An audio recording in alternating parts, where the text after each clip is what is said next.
Halo semuanya, kembali lagi bersama saya Madianto. Kali ini kita akan membahas tentang 8 kebiasaan para minimalis.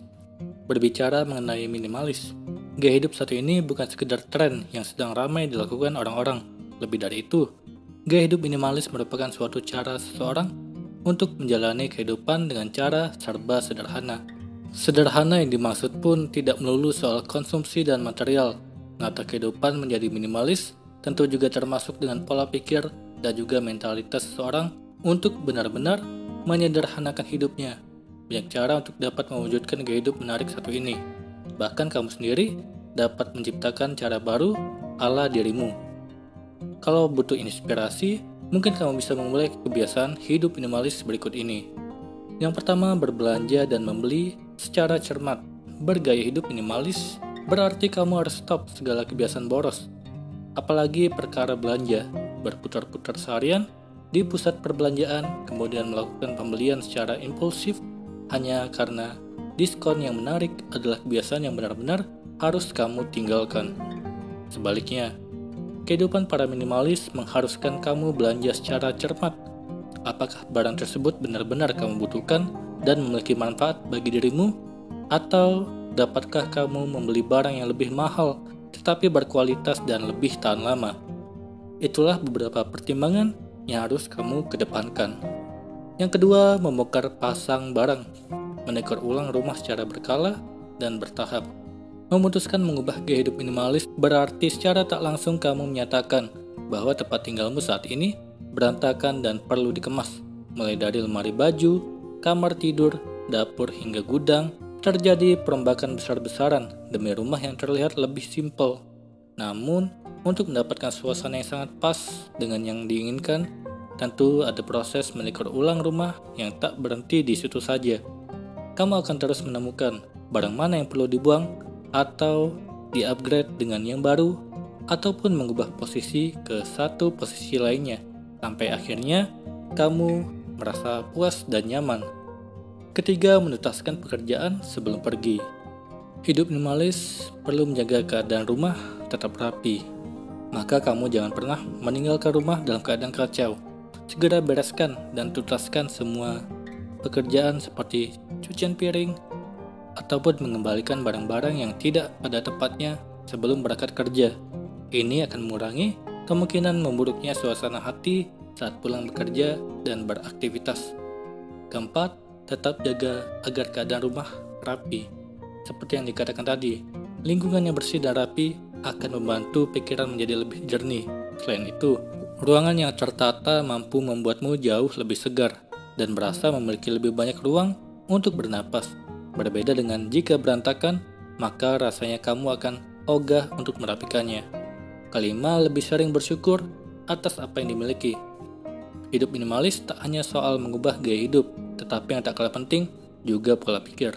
Dalam rangka membuat hidup lebih mudah dan simpel, sangat penting untuk menanamkan kebiasaan bersyukur tentang apa yang kamu miliki saat ini. Banyak-banyaklah bersyukur dan mengucapkan terima kasih. Dan itu merupakan kebiasaan yang akan membantumu kembali fokus pada hal penting dan tujuan utamamu. Jadi hampir bisa dipastikan kamu dapat meminimalisir kesempatan berhubungan dengan hal-hal yang ruwet dan tak perlu. Keenam, jangan lupa membersihkan sampah di gadgetmu. Tak bisa dipungkiri, berbagai kegiatan saat ini dilakukan melalui gadget tanpa terkecuali soal pekerjaan. Membersihkan sampah-sampah yang ada dalam ponsel menjadikan hal itu perlu agar aktivitas kamu tidak sampai terganggu. Hapus berkas-berkas lama yang sudah tidak lagi digunakan. Tata ulang berkas yang masih perlu ke dalam kelompok folder. Ketujuh, jangan takut untuk berkata tidak. Jangan sungkan dan berusahalah nyaman untuk menolak sesuatu yang memang tak sesuai denganmu. Jangan memaksa menuruti permintaan orang, sedangkan dirimu sendiri merasa menyesal dan terbebani. Kunci dari gaya hidup minimalis adalah menjauhkan diri dari hal-hal yang serba rumit. Maka berlatihlah untuk mengatakan tidak. Tidak bukan berarti selamanya tidak, melainkan tidak sekarang, alias bukan sekarang saat yang tepat untuk melakukannya. Kedelapan, pertimbangkan 3R, reuse, repurpose, resolve untuk sampah di rumahmu. Sementara berkemas adalah kegiatan yang sering kamu lakukan untuk menata rumah, Jangan serta-merta membuang barang yang sudah tidak kamu butuhkan ke tempat sampah. Sebaliknya, pikirkan cara lain untuk menyulap sampah tersebut. Jika memang masih layak digunakan, hanya butuh sedikit kreativitas untuk memanfaatkan barang bekas tersebut agar dapat digunakan kembali, atau bahkan menghasilkan pundi uang dengan menjualnya. Kali ini kita akan membahas tentang cara hemat tiap bulan dengan gaya hidup minimalis. Memiliki hidup yang seimbang pasti dambaan setiap orang. Seimbang artinya antara bekerja, bersenang-senang, dan punya keuangan yang aman, punya porsinya yang ideal. Hidup senang, pekerjaan mapan, bisa nongkrong, rutin liburan, dan punya tabungan. Siapa yang tidak mau seperti ini? Rasanya impian sekali. Bahagia di masa kini, sudah mempersiapkan kemapanan untuk masa depan. Ini bisa jadi kenyataan dengan menyusun strategi keuangan dengan lebih matang. Bagaimana tips gaya hidup minimalis bisa membuat kamu tetap hemat setiap bulan? Membuat perencanaan keuangan yang matang, menjalani gaya hidup minimalis agar tidak boros dan tak perlu pengeluaran yang lebih besar untuk hal yang tidak dibutuhkan. Rencanakan keuangan. Dengan perencanaan keuangan, kita bisa lebih disiplin dalam mengatur pemasukan dan pengeluaran. Tak akan ada rasa bersalah kalau kita menerapkan tertib keuangan. Apa yang harus dilakukan saat membuat perencanaan keuangan untuk gaya hidup minimalis? Dikutip dari Otoritas Jasa Keuangan, ada 5 langkah yang bisa dilakukan. Yang pertama, evaluasi kondisi keuangan saat ini. Analisis kondisi kamu. Beberapa kondisi yang masuk dalam daftar poin evaluasi adalah status, masih single atau akan merencanakan pernikahan atau sudah berkeluarga, berapa jumlah anggota keluarga, atau yang menjadi tanggungan selama ini. Bagaimana dengan kondisi pekerjaan, sudah mapan atau ada rencana pindah, berapa usia kamu saat ini, dan bagaimana kondisi kesehatan kamu. Tambahkan poin lain yang menurut kamu perlu dievaluasi dan bisa mempengaruhi pengaturan keuangan kamu. Kedua, menyusun tujuan keuangan. Tetapkan tujuan keuangan jangka pendek maupun jangka panjang sehingga bisa disusun budget untuk mencapai tujuan itu. Misalnya, dalam 2 tahun ke depan punya tabungan sebanyak 20 juta. Punya rumah sendiri 10 tahun ke depan. Punya mobil pribadi 3 tahun ke depan. Menunaikan ibadah haji 15 tahun ke depan. Ketiga, susun perencanaan keuangan dan untuk mencapai tujuan keuangan.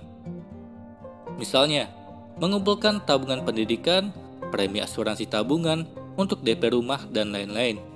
Mengalokasikan 500.000 per bulan untuk membayar premi asuransi pendidikan anak, jangka waktunya 10 tahun. Tabungan naik haji 1 juta per bulan, target menabung 15 tahun. Keempat, disiplin dengan perencanaan keuangan yang dibuat. Kalau sudah menyusun perencanaan keuangan lengkap dengan tujuan keuangan yang hendak dicapai, maka yang tak kalah penting adalah mengeksekusinya. Meski dalam pelaksanaannya pasti ada tantangan dan kendala, tapi kamu tetap bisa melakukan perencanaan keuangan dengan mengingat prioritas. Kelima, mengevaluasi dan menyempurnakan perencanaan keuangan. Langkah ini dilakukan karena harus ada penyesuaian sesuai kondisi keuangan saat ini. Alasannya, kondisi keuangan seseorang bisa berubah setiap tahun atau sekian tahun berikutnya. Kamu harus siap melakukan perubahan perencanaan keuangan kalau terjadi perubahan. Mencoba gaya hidup minimalis. Apa hubungannya gaya hidup minimalis dengan kondisi keuangan? Ini sangat erat. Gaya hidup minimalis menjadi tren.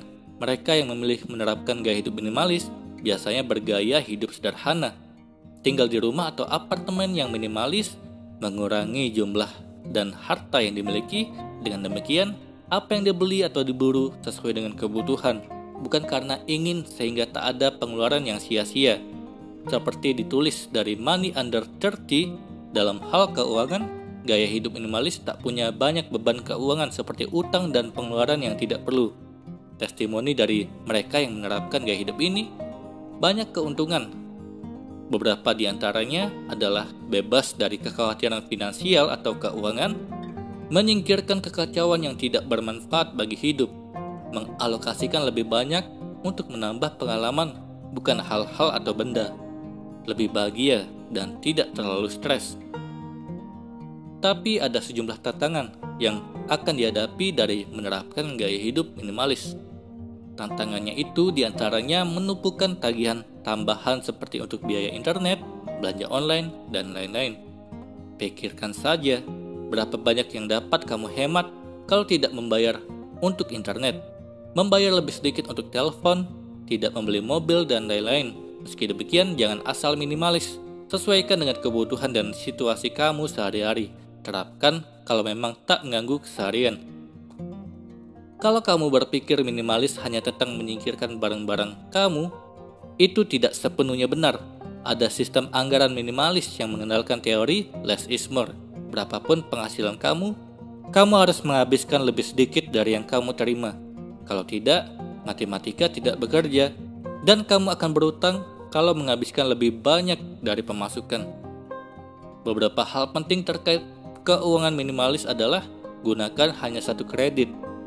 Miliki satu rekening giro dan rekening tabungan hanya untuk dana darurat. Hal ini memudahkan untuk mentransfer uang di antara keduanya kalau perlu. Setiap akan mengeluarkan rupiah untuk membeli sesuatu, ajukan pertanyaan pada diri kamu. Apakah benda ini benar-benar dibutuhkan? Kalau jawabannya tidak, maka jangan keluarkan uang kamu untuk itu. Sebagai gantinya, uang itu bisa dialokasikan untuk menambah alokasi dana darurat atau tabungan bagi kamu yang biasa impulsif. Hal ini mungkin sulit dilakukan, tapi bukan sebuah hal yang mustahil. Terus pantau juga pengeluaran. Pengelola situs The Minimalist dan penulis Joshua Fels Milburn dan Ryan Nicodemus mengatakan, dalam penganggaran, buatlah daftar penganggaran yang absolut. Misalnya, anggaran sewa rumah, anggaran asuransi, anggaran bensin, anggaran makanan, anggaran tabungan, anggaran pulsa, anggaran gaya hidup. Pengeluaran absolut setiap orang berbeda-beda. Dari daftar itu coba untuk memangkas yang menurut kamu bisa dihilangkan atau dikurangi alokasinya. Tetapi dengan menekankan dan juga mempertimbangkan kalau ingin mengurangi alokasi untuk premi asuransi atau tabungan. Kedua komponen pengeluaran ini dinilai penting sehingga sebaiknya dipertahankan. Bahkan kalau bisa kita tambah dari pemotongan alokasi anggaran yang lain. Kesimpulannya, jalankan dua kunci ini, jalani kehidupan yang seimbang dengan kondisi keuangan yang aman. Kunci keuangan yang seimbang yaitu keluarkan lebih sedikit dari yang kamu dapatkan. Hal ini untuk menjamin kesejahteraan. Dan juga keluarkan lebih sedikit dari yang kamu anggarkan untuk investasi dan tabungan pensiun. Hal ini terkait bagaimana kita mempersiapkan keuangan yang mapan saat tidak lagi produktif dan saat berada di masa depan. Dan kunci lainnya, jalankan hidup dengan bahagia. Ini kita akan membahas tentang cara menghemat uang setiap hari. Gaya hidup yang impulsif dan boros dapat mengancam tabungan untuk masa depan.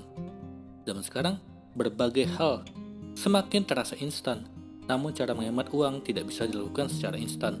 Kamu pasti merasakan bagaimana susahnya menghemat uang. Berikut tips cara menghemat uang setiap hari untuk menyelamatkan keuangan. Di zaman yang serba modern ini, memang sangat memudahkan kita dalam melakukan sesuatu. Dengan satu klik saja, kamu sudah bisa mendapatkan apa yang diinginkan. Tapi tanpa disadari, kebiasaan ini dapat membuat kita semakin boros dan konsumtif.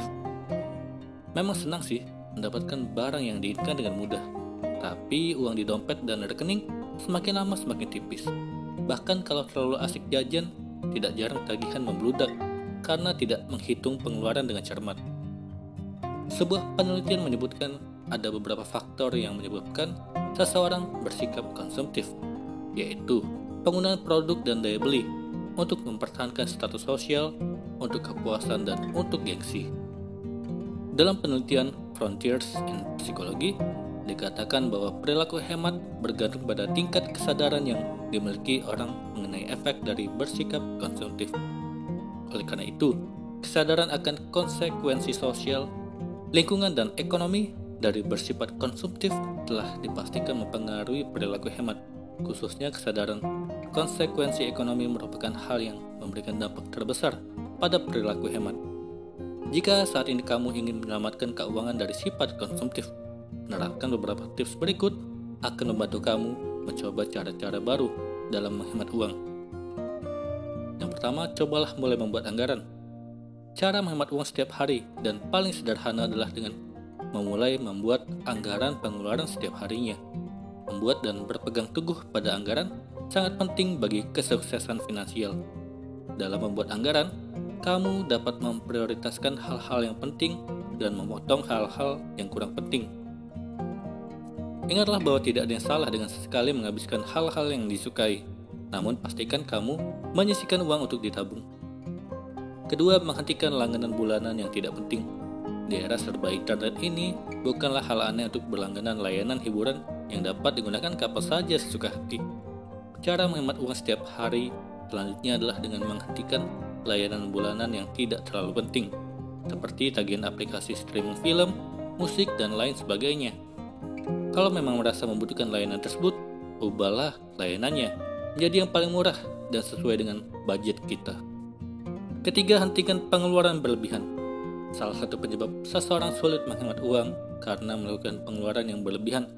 Ibarat peribahasa, besar pasak daripada tiang, yang artinya lebih besar pengeluaran daripada pemasukan.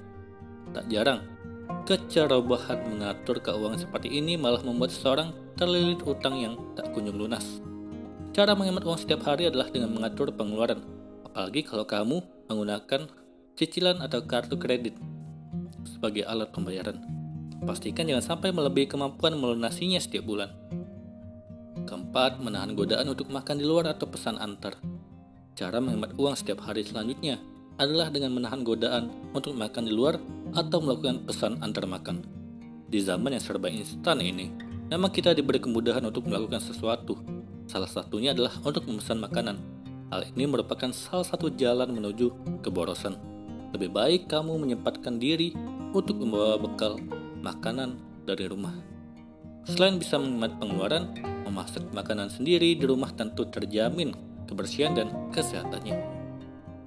Kelima, tunggu 1 minggu sebelum membeli. Pernahkah kamu membuka akun e-commerce lalu tergodakan sebuah barang yang menarik dan murah, padahal belum tentu kamu membutuhkan barang tersebut? Kalau pernah, itu berarti kamu memiliki perilaku impulsif. Sifat impulsif mendorong seseorang untuk menjadi boros. Sehingga, salah satu cara untuk menghemat uang setiap hari adalah dengan mengendalikan perilaku impulsif tersebut dengan membuat perencanaan yang matang sebelum memutuskan untuk membeli barang.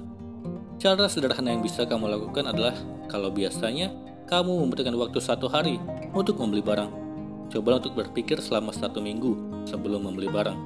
Dengan melakukan hal ini, kamu mungkin akan menyadari kalau barang tersebut belum tentu bermanfaat untuk dibeli. Keenam, belajar dari kesalahan. Banyak manfaat yang bisa didapatkan dari hidup hemat. Dikutip dari Clifford Gerber Finance, bahwa hidup hemat akan memungkinkan kamu membangun lebih banyak kebebasan finansial ke dalam hidup dengan mempercepat kamu mencapai tujuan finansial. Untuk itu, perlu dengan sadar menghemat uang setiap harinya. Salah satu cara menghemat uang setiap hari adalah dengan belajar dari kesalahan. Misalnya kalau kemarin kamu mengeluarkan uang yang melebihi batas pengeluaran harian, maka sebagai gantinya, hari ini kamu perlu menghemat pengeluaran bagaimanapun caranya. Kembali lagi, kendalikan sifat konsumtif dan impulsif adalah cara terbaik untuk berhemat. Semoga ini bermanfaat. Sekian dan terima kasih.